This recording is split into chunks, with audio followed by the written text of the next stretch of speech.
रूपा बड़बड़ाते हुए अपने रूम में गई और कपड़े बदलकर मुंह फुलाकर अपने बिस्तर पर बैठ गई। बाहर से उसके पति राजेश ने आवाज लगाते हुए कहा, अरे मम्मी के लिए थोड़ा काढ़ा बना दो, उनके सिर में दर्द हो रहा है ना। रूपा चिढ़ते हुए रसोई में गई। अदरक और काली मिर्च कूटते हुए वो उन पर ही अपना गुस्सा निकालने लगी। उधर राजेश माँ के कमरे में बैठा उनके सिर में तेल लगा रहा था। जब वो काढ़ा बनाकर सास के रूम में पहुंची तो रमा जी हल्के से मुस्कुराते हुए बोली, बहू, तुम मेरा कितना ध्यान रखती हो। उनकी मुस्कुराहट में रूपा को एक ताना सा दिखा। वो कहना चाहती हूँ कि देखा, मैंने तुम्हारा प्रोग्राम चौपट कर दिया ना। रूपा के तन मन में आग लग गई। वो सोचने लगी, कैसी औरत है ये, जब भी मैं बाहर जाने वाली होती हूँ तो बीमारी का बहाना बनाने लगती है। काढ़ा वही टेबल पर पटक कर वो फिर से रसोई में जुट गई, क्योंकि उसे अच्छे से पता था कि थोड़ी देर में उसका पति खाना बनाने के लिए भी कहेगा। आज कितने महीनों बाद वो बाहर घूमने के लिए तैयार हुई थी। डिनर भी बाहर करने का प्रोग्राम था और सास के लिए खाना पैक करवा कर लाना तय था। लेकिन सास ने सारे प्रोग्राम पर पानी फेर दिया था। जैसे ही रूपा और राजेश तैयार होकर बाहर जाने लगे, राजेश की नजर मां पर पड़ी। उन्होंने अपने सिर पर कसकर रुमाल बांध रखा था। राजेश हैरानी से बोला, माँ, तुम्हारे सिर में दर्द हो रहा है क्या। वो बोली, हाँ बेटा, पता नहीं क्यों शाम से ही दर्द बढ़ता जा रहा है।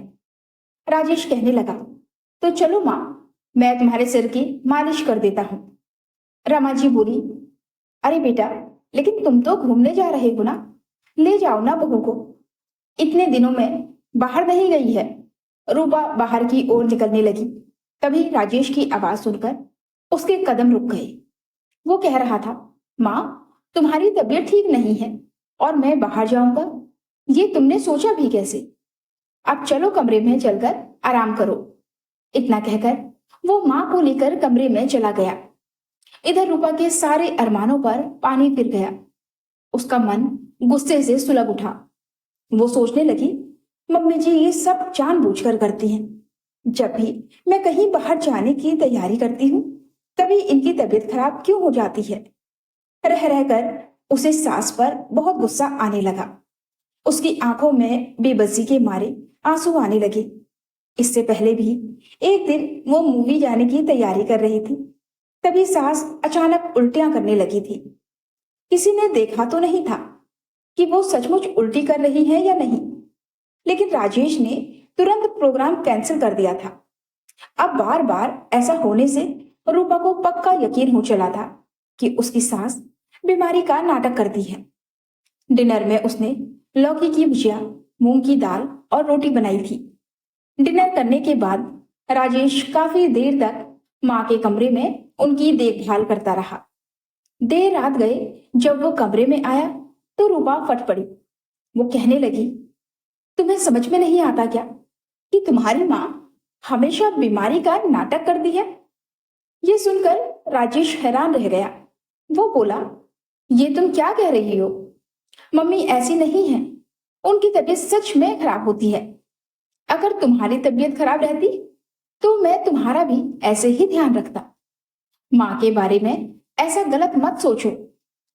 वो खुद कह रही थी कि मेरी वजह से तुम्हारा प्रोग्राम चौपट हो गया। रूपा बड़बड़ाते हुए बोली, वो तो ऐसी बातें करेंगी ही, उनकी योजना सफल जो हो गई। तुम इतने सीधे साधे हो कि तुम्हें उनकी चाल समझ में नहीं आती।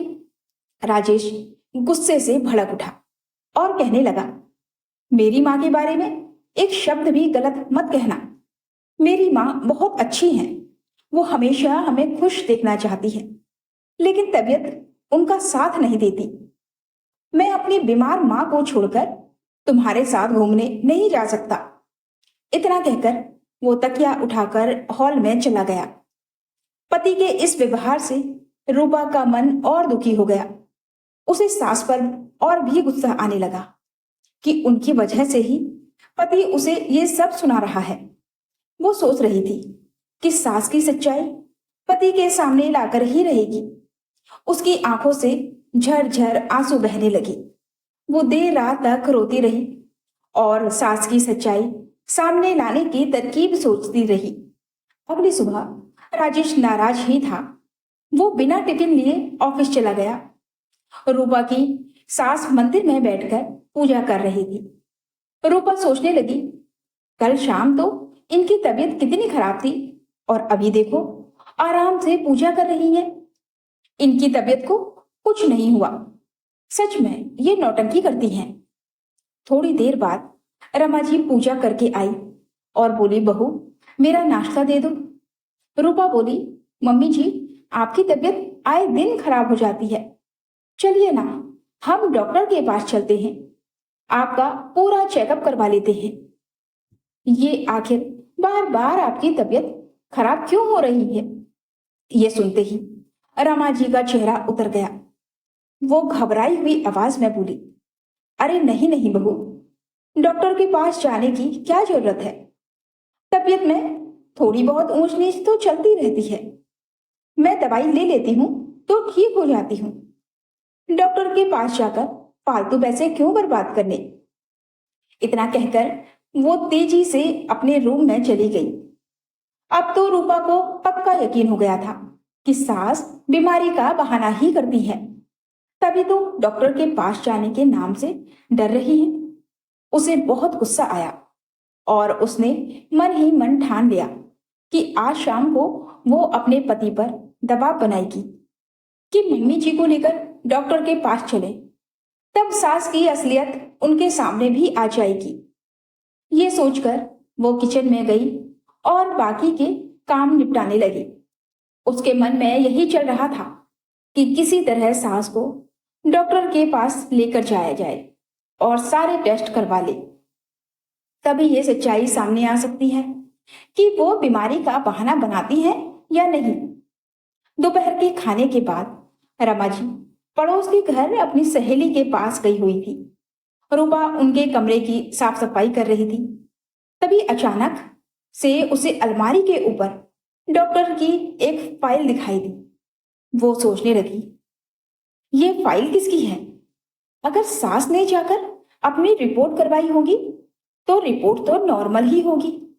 उसकी आंखें खुशी के मारे चमकने लगी और वो मन ही मन बोली, मम्मी जी हमारे पीछे खुद डॉक्टर के पास जाकर चेकअप करवाती हैं और हमारे सामने बीमारी का नाटक करती हैं। उत्सुकता में स्टूल पर चढ़कर उसने फाइल उतारी, लेकिन रिपोर्ट पढ़ते ही उसके होश उड़ गए। सास को हार्ट में थोड़ी प्रॉब्लम थी और उनका इलाज भी चल रहा था। ये सब देखकर वो हैरान रह गई। उसकी आंखों में पश्चाताप के आंसू आने लगे। वो सोचने लगी, मैं तो हमेशा समझती थी कि मम्मी जी बीमारी का बहाना बनाती हैं, लेकिन ये तो सचमुच बीमार हैं। उन्होंने हमें कुछ क्यों नहीं बताया? अब उससे रहा नहीं गया। उसने तुरंत ही सास को कॉल लगाया और कहा, मम्मी जी आप तुरंत घर आ जाइए, मुझे आपसे कुछ जरूरी बात करनी है। रमा जी हैरान रह गई कि बहू ऐसा क्यों बोल रही है।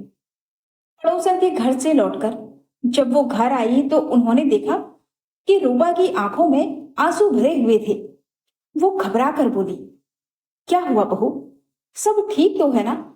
तुम रो क्यों रही हो? रूपा दौड़कर अपनी सास के गले लग गई और भरे गले से कहने लगी, मम्मी जी आपने ऐसा क्यों किया?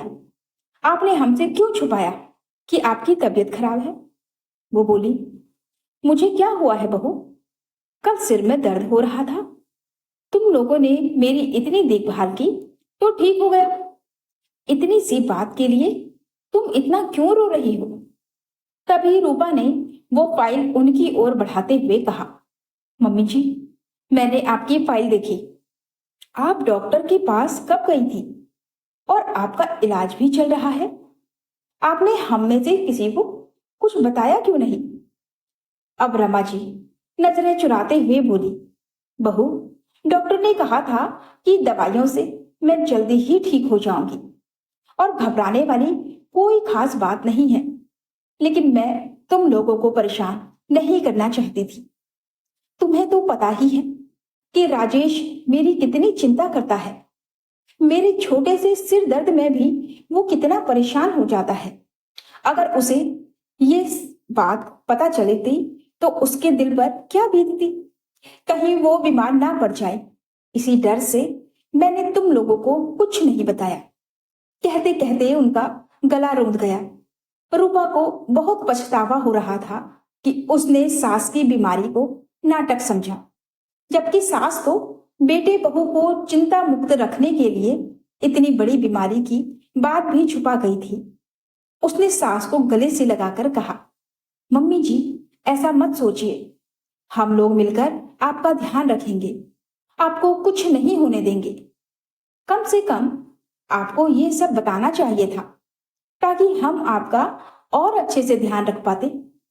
शाम को जब राजेश घर आया तो रूपा ने उसे सब बताया।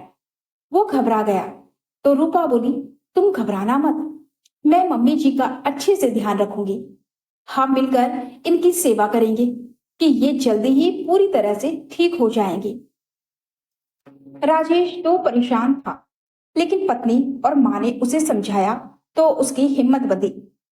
फिर वो माँ के साथ डॉक्टर के पास गया। डॉक्टर ने भी समझाया कि घबराने की कोई बात नहीं है, स्थिति अब नियंत्रण में है, बस दवाइयां समय पर लेनी है, खान पान का ध्यान रखना है और थोड़ी फिजिकल एक्टिविटी बढ़ानी है। अब सब मिलकर रमा जी का ध्यान रखने लगे।